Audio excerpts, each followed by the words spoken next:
Barista Isa, kai ne producer na ilimi gishirin rayuwa. Me ya jawo hankalinka dangane da shirya wannan fim mai suna ilimi gishirin rayuwa a daidai wannan lokaci da al'ummar Arewa suke neman wayar da kai dangane da a koma a yi ilimi?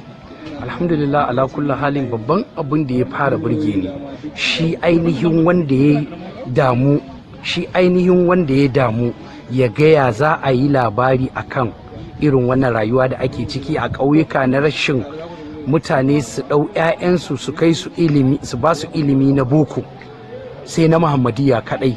To ana so a wayar da mutane ku haɗa ilimi na muhammadiyya da na boko a wannan zamanin shine zai zama ci gaba.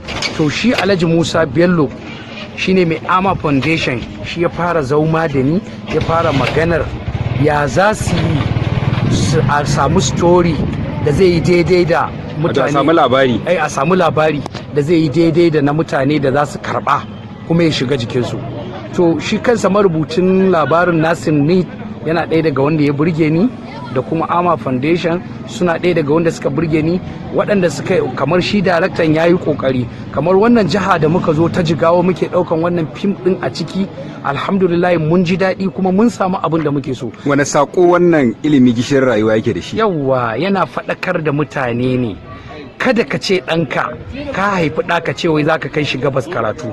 Yana nuna cewar ka rike shi a gabanka kuma ka haɗa shi ya karatu da na muhammadiyya da na boko, shine zai fi samun amfani, shine zai fi samun jin daɗin rayuwa, ya tafi da rayuwarsa daidai gwargwado. Yana magana akan masu ɗaukan 'ya'yansu su kai almajiranta su gane su rike su a hannunsu ya fi su ɗauke su kai su almajiranta.